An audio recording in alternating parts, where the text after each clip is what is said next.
and it becomes a civil suit. And why? So this is a wrongful death. It's a very strange way of saying you killed somebody. You were found guilty of wrongful death. I mean, the idea there is, you've done something wrong, and we must now apply a sanction that restores the situation as it was before, restitutive law, and you have to actually pay what? The damages. So the damages is always an idea associated with restitutive law. You're paying damages to restore the situation as it was before. That's how Durkheim would understand this civil law. Do you know how much money it was? No, he still hasn't paid it. That's true.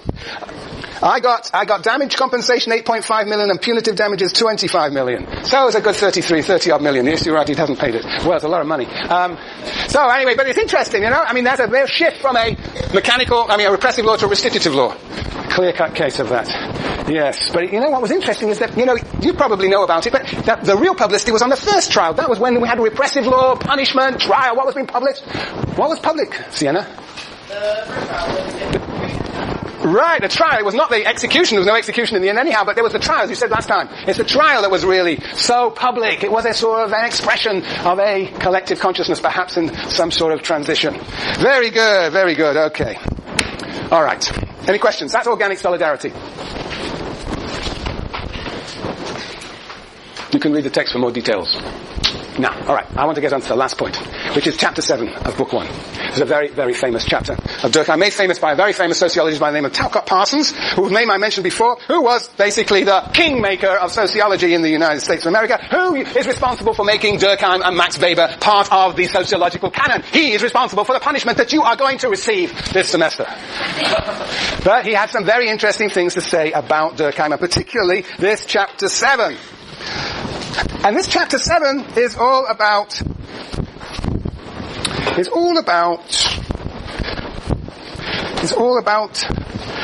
the limitations of a Smithian, but particularly a Spencerian view of the world, in which solidarity is merely the product of the interdependence of people. It is not just my interdependence with Neil. He's student and I am teacher sometimes, and I am student and he is teacher other times. It's not that interdependence. There's something else going on. That interdependence produces solidarity if and only if, chapter 7 argues, if there's some underlying understanding and trust between us, and if that relationship, in a broader sense, is regulated. So, this chapter 7 has actually been used subsequently as the foundation of economic sociology. Has anybody taken an economic sociology course here? No? Okay, doesn't matter.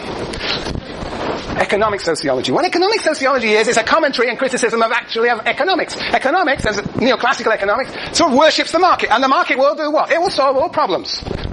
And the sociologists come along and say, look, in order for there to be a market, there have to be common social understandings. In order for there to be a relationship between a buyer and a seller, there has to be some common understanding. The very use of money implies that we have trust in the actual possibility of using that money to buy things, and that other people will accept the $10 bill that you give them. And that itself is, as we know, for the most part, supposedly regulated. The point is that chapter 7 of this book is saying that the economy, the market economy, the relation between buyer and seller, capital and labor, those relations have to be regulated, otherwise they will not produce solidarity, but they will produce disorganization. And we've seen this. We saw this last semester. We saw how essential it is, we see it every day, for the market economy in a capitalist society to be regulated. And this is the essence of chapter 7. Basically, he's having an argument with a fellow called Herbert Spencer. And Herbert Spencer, basically, and you can read it on page 149, basically Herbert Spencer says that interdependence is enough to produce solidarity. If I depend upon Neil and Neil depends upon me, we are solidary. Durkheim says it is not enough. Interdependence and self-interest will only produce ephemeral, short-lived connections, will not produce long-standing solidarity. And so he's got a critique there on page 152. I've gone from 149 to 152. I guess I'm going to have to leave you with this. Well, why don't I read to you? Yes. 152, the new paragraph. No, 5 lines from the top of the page. In short, society would be no more than the establishment of relations between individuals exchanging the products of their labor, and without any social action, that is, without any intervention, any state intervention, any regulation, properly so termed, intervening to regulate that exchange. That's the image of Adam Smith, you might say, a free exchange of goods among people. Is this indeed the nature of societies? That's a simple pursuit of self-interest in exchange. Is this indeed the nature of societies whose unity is brought about by the division of labor? If this were so, one might reasonably doubt their stability. For if mutual interest draws men closer, it is never more than for a few moments. It can only create between them an external bond. In the fact of exchange, the various agents involved remain apart from one another, and once the operation is over, each one finds himself again reassuming his self in its entirety. The different consciousnesses are only superficially in contact. They neither interpenetrate nor do they cleave closely to one another. Indeed, if we look to the heart of the matter, we shall see that every harmony of interest conceals a latent conflict, or one that is simply deferred. For where interest alone reigns, as nothing arises to check the egoism confronting one another, each self finds itself in relation to the other on a footing of war, and any truce in this perpetual antagonism cannot be of long duration. Self-interest is in fact the least constrained thing in this world. Today it is useful for me to unite with you. Tomorrow the same reason will make me your enemy. Thus, such a cause can give rise only to transitory links and associations of a fleeting kind. We see how necessary it is to examine whether such is effectively the nature of organic solidarity. So he is saying that in fact the pursuit of individual self-interest, a la Smith, a la Spencer, the interdependence, is not sufficient to hold society together. Society, in fact, will just fly apart. Between labour and capital there cannot be solidarity just based on self-interest. There will be conflict, as Marx said. What Marx didn't understand, what Spencer didn't understand, is what the glue that unites capital and labour. The underlying common interests, common understandings, trust, and the regulation of that relationship. So, that is what... So basically, an analysis of the market alone does not explain the stability of society. Very good. So, what Durkheim says is that as these contractual relations develop, between capital and labour, between buyer and seller, as the contractual relations develop, so you also have what? Non-contractual elements of a contract. The non-contractual relations. That is the assumption, the common underlying values that we share as we enter into that contract. So this chapter 7 is all about the non-contractual elements of contract. The elements of value, consensus and trust that underpin contractual relations. So, he's going to talk about the non-contractual elements of contract. That's one criticism of Spencer, non-contractual elements of contract. The underlying trust and value consensus that underpins contractual relations. But second, there he's going to say in contrast to Spencer, he says not all society is made of contract relationships. There's a lot of society that is of a non-contractual, so the second is non-contractual relations, period. Relations within bureaucracies, relations between bureaucracies, relations, even in the family you can see a non-contractual relationship. There's not a contractual relationship between parent and child. There's not a contractual relationship even between teacher and taught. That in society not only are there non-contractual elements of contract, but there are non-contractual relations that are expanding. Yes, and you can read all about that. Well, page 157, 158. You should do that. But I want to get to the end today, and then I'll go over it again tomorrow, but I want to get to the end. I've got 4 minutes.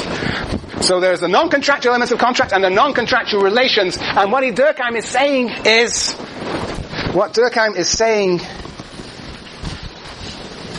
is that those relations have to be regulated.